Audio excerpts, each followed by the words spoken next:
여러분 반갑습니다. 반갑습니다. 안녕하세요. 네. 갑자기 시작했네요. 네. 네. 우리 함께 인사하겠습니다. 조이 포! 유! 네, W 아닌가요? 유. 네. 오늘은 여섯 번째 시간입니다. 여호수아가 등장하는데요. 여호수아, 자로나 우로나 치우치지 않는 지도자라는 제목으로 함께 이제 공과를 진행하려고 합니다. 중심 말씀은 여호수아 1장 8절부터 9절까지고요. 제가 대신 말씀 받들어 읽도록 하겠습니다. 이 율법책을 내 입에서 떠나지 말게 하며 주야로 그것을 묵상하여 그 안에 기록된 대로 다 지켜 행하라. 그리하면 내 길이 평탄하게 될 것이며 내가 형통하리라. 내가 너에게 명령한 것이 아니냐. 강하고 담대하라. 두려워하지 말며 놀라지 말라. 네가 어디로 가든지 네 하나님 여호와가 너와 함께 하느니라 하시니라. 아멘. 오늘 우리에게 주어진 또 주제의 말씀은 여호수아 말씀인데요. 여호수아는 우리가 성경에서 바라볼 때에 또 굉장히 중요하게 생각해 볼 또 중요한 인물이 아닌가라는 생각이 듭니다. 여호수아는 구약 역사상 가장 위대했고 훌륭했던 지도자, 모세의 뒤를 잇는 또 영적 리더자로서 하나님께서 이 여호수아를 세워주는 과정들이 오늘 여호수아의 말씀 가운데 기록되어 있는데요. 사실 여호수아는 모세 이후에 이스라엘 백성의 영적 리더자로서 여러 가지 부담감이 있었을 겁니다. 왜냐하면 신명기에서도 우리 신명기 마지막 장에서도 바라볼 수 있지만 하나님께서는 이 모세를 칭하여 주실 때에 신명기 34장 10절 말씀에 보면은 이렇게 하나님께서는 칭해 주셨어요. 그 후에는 이스라엘의 모세와 같은 선지자가 일어나지 못하였나니. 그러니까 이 얘기는 하나님께서 생각하실 때에 이스라엘 구약 역사상 가장 위대했고 훌륭했던 영적 지도자는 모세였다 라고 이제 하나님께서 여기실 만큼 훌륭한 지도자가 모세였는데, 이 지도자가 이제 영적 리더십이 변경되는 과정에 있어서 이 여호수아가 가졌을 부담감은 우리가 상상했던 그 이상이 되었을 가능성이 높다라는 것을 쉽게 유추해 볼 수가 있다라는 거죠. 그런데 이 여호수아가 굉장히 훌륭했고 위대했던 것은 하나님의 말씀에 굉장히 잘 순종했고 하나님의 말씀에 너무나 자신의 삶을 들여서 잘 따라갔던 인물로 우리는 알고 있습니다. 이 지도자가 이양되는 과정에 있어서 여호수아는 굉장히 많이 두렵고 떨렸을 것입니다. 하나님께서는 이 여호수아를 위로해 주시면서 내가 너와 함께 할 거다. 강하고 담대해라. 두려워하지 말아라. 라는 또 이런 말씀들을 주시죠. 하나님께서는 여호수아에게 이스라엘 백성들을 어떻게 다스리고 그들을 어떻게 이끌어야 되는지 너무나 중요한 하나님의 방법을 알려줍니다. 그것이 오늘 여호수아 1장 8절에 기록되어 있는데요. 이렇게 기록하고 있어요. 이 율법책을 내 입에서 떠나지 말게 해라.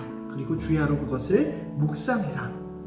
여호수아에게 이스라엘 백성들을 이끌 수 있는 가장 중요한 그 해법을 하나님께서는 이제 하나님의 말씀, 그것을 매일같이 묵상하고 하나님의 말씀에 순종하며 하나님의 말씀을 따르는 한 사람이 되어라 라고 이렇게 여호수아에게 말씀을 전달하고 계신데요. 이 말씀을 오늘 우리의 삶에 이제 적용해 볼 수 있는 너무나 중요한 지점이다라고 할 수가 있는 거죠.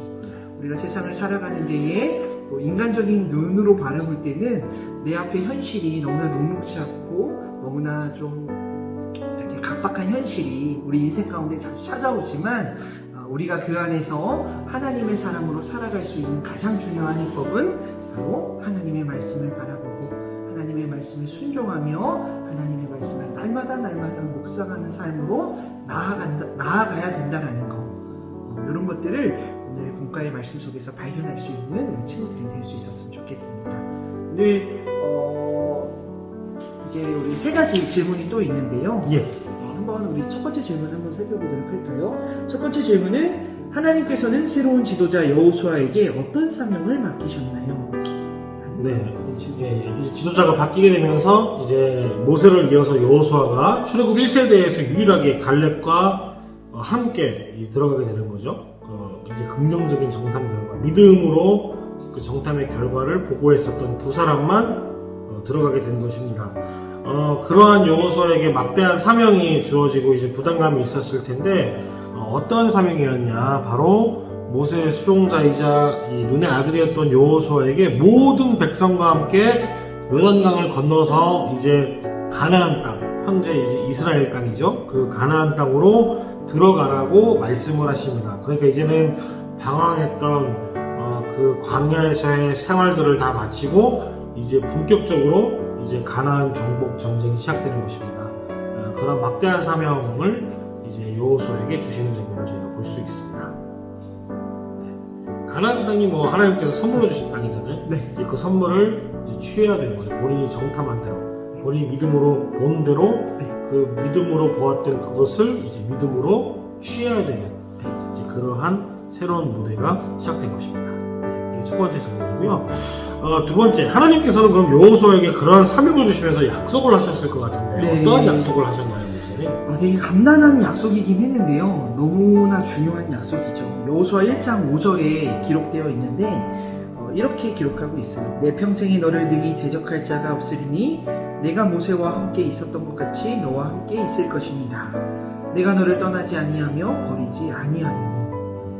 사실 하나님의 이 분명한 약속, 바로 그것은 모세와 함께 했던 것처럼 너와 함께 할 거다. 이것은 굉장히 여호수아에게 너무 이렇게 중요한 약속이었을 것 같아요. 그 출애굽할 때 이스라엘 백성들이 대략 남녀 아이들까지 합쳐서 200만 명가량 됐다라고 하는데 그 많은 인원들을 갑자기 이끌게 되었던 이 모세의 입장에 있어서는 하나님께서 지금 베풀어 주신 이 약속, 모세의 때와 같이 너와 함께 할 것이다. 이 약속은 굉장히 중요한 약속이었을 것 같아요. 팔로워가 200만 명이나 되네요. 그렇죠. 굉장한 부담이 네. 있었겠네요. 네. 저랑은 비교가 안 됩니다. 제 인스타 팔로워는 300명이거든요. 300명을 아, 네. 팔로우라는 것도 굉장히 네. 막대한 네. 부담이 있어요. 저는 또 인스타를 안 해서 팔로워가 없습니다. 아. 네, 그래서 이게 참, 네. 안 하세요? 제가 해야 되는데, SNS는 인생의 낭비라고 하는. 아니요, 그렇지 않습니다. 그렇지 속옷 않습니다. 숨겨야 아닙니다. 되는데. 제가 이게 조금 문제인가 봐요. 중등부 아이들이 목사님의 그 인스타 활동을 기다릴 수도 있습니다. 그런가요? 여러분, 그렇다면 댓글을 달아주세요. 너무나 적은 댓글에 목사님이 상처를 받으실지도 모릅니다. 여러분. 우리 친구들이 원하면 합니다. 근데 또 우리 친구들이. 제가 원하면 합니까? 네, 전사님이 원하시면. 사양입니다. 네. 그렇죠. 네. 세 번째 질문 바로 들어가 볼까요?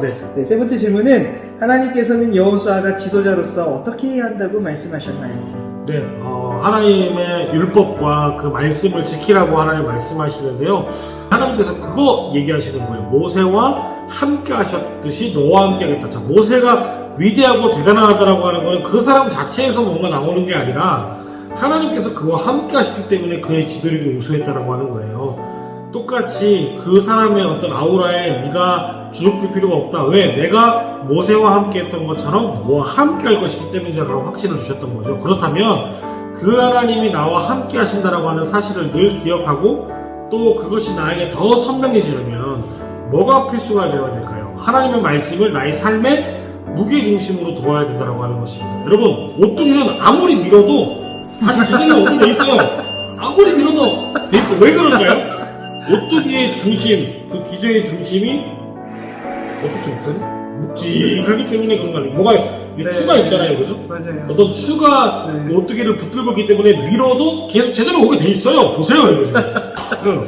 그런 것처럼 그리스도인들도 이 하나님의 말씀을 자신의 삶의 중심의 기저에 잘 깔아놓고 있으면 말씀이 나의 삶에 미천되고 말씀이 나의 방향되며 말씀이 나와 하나님이 함께 하신다라고 하는 사실을 확증하는 데에 중요한 믿음의 어떤 근거로 쓰여질 수 있다면, 활용되어질 수 있다면 어떠한 상황 속에서 나는 약속하신 대로 좌로나 우로나 치우치지 않는 그러한 약속의 말씀이 성취가 될 수 있는 것이죠. 그러한 측면에서 여호수아에게 지도자로서 네가 해야 될 일은 무엇이냐? 바로 좌로나 우로나 치우치지 않도록 하나님의 모든 명령에 대한 순종, 말씀에 대한 순종, 말씀이 중심되어 살아가는 삶, 살아라 이렇게 말씀하시는 것입니다. 왜냐하면 가나안 땅에는 다양한 우상 숭배들이 있었단 말이에요. 다양한 지방 토속신들이 있었는데 그들을 정복하며 그들과 함께 어우러져 살아야 되는데 그러려면 흔들리지 않는 자기의 믿음이 있어야 했단 말이에요. 그게 뭡니까? 말씀밖에 없다는 거죠.